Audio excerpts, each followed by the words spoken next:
কলার পিঠা কার কার পছন্দ? আমার বাচ্চার তো অনেক পছন্দ, ওরা অনেক পছন্দ করে। এই তো আমার হাজবেন্ড সবরি কলা এনে দিছে, বলছিলাম সাগর কলা আনতে, যাই হোক যেহেতু খেতে চাইছে সবরি কলা দিয়ে বানিয়ে দেয়, কিন্তু সাগর কলা দিয়ে এই পিঠাটার টেস্ট অনেক মজার হয়। আসসালামু আলাইকুম, কেমন আছেন সবাই? আশা করি সবাই ভালো আছেন, আমিও আল্লাহর রহমতে ভালো আছি। এই তো চলে আসলাম নতুন একটা ভিডিও নিয়ে। এই তো এখানে পিঠা তৈরি করছি। উম, 3টা কলা নিয়েছি। আপনারা চাইলে সাগর কলা দিয়ে করতে পারেন, ওটা দিয়ে টেস্টটা খুবই দারুণ আসে। আর ই কলা কি বলে, সবরি কলা একটু মিষ্টিটা কম হয়, কিন্তু খেতে ভালো লাগে, এটা দেশি কলা বলে। ও তো 3টা কলা নিয়েছি, 2 চামচ না 3 চামচ দুধ দিয়েছি, আর পরিমাণ মতো চিনি দিয়েছি, আর এখানে 1 কাপের মতন ময়দা দিয়েছি। এখন এগুলাকে আমি একটু ব্লেন্ড করে নিব।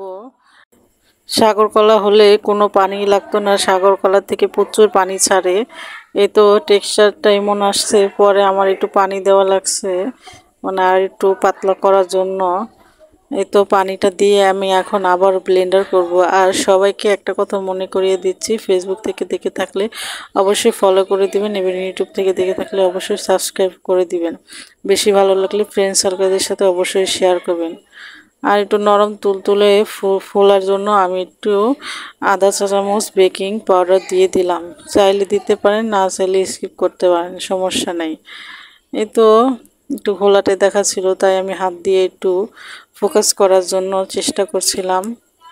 এরকম মাঝে মধ্যে হয়। আর এই আমি অতটা পারদর্শী নাই, দেখেন আমারটা এবড়ো থেবড়ো হচ্ছে, আমি দিতেই পারতেছিলাম না, মানে হাত থেকে ছুটছিল না, এতটা আঠালো।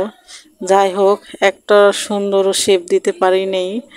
এই তো আমারটা দিয়েছি, পরে আম্মুকে বললাম তোমারটা তুমি দাও। এই তো আম্মু দিল। আম্মু তো কত সুন্দর করে পড়ে যাচ্ছিল হাত থেকে, কিন্তু আমার হাত থেকে মনে হচ্ছিল যে পড়ছিলই না এরকম। যাই হোক, যার যে কাজ সেটা সুন্দর মতন পারে। আম্মু সব কাজেই পারদর্শী, আমি এখনও অত পারদর্শী হইনি। হয়তোবা আরও বয়স হলে হয়তোবা হতে পারবো। এখনো মা আছে, যেহেতু মাকে দিয়ে উম, করে খেতে পারি, তার জন্য মায়ের উপরে নির্ভরশীলটা বেশি হই। এই তো আম্মু কত সুন্দর করে পিঠাগুলো দিয়ে দিচ্ছে। সবাই একবার হলেও বানিয়ে খাবেন, অনেক মজা লাগে। আর অবশ্যই সাগর কলা দিয়ে খাবেন। এই তো সম্পূর্ণ পিঠাটি ভাজা হয়ে গিয়েছে, এখন খাবো। 3টা কলা দিয়ে এই কয়টাই হয়েছে।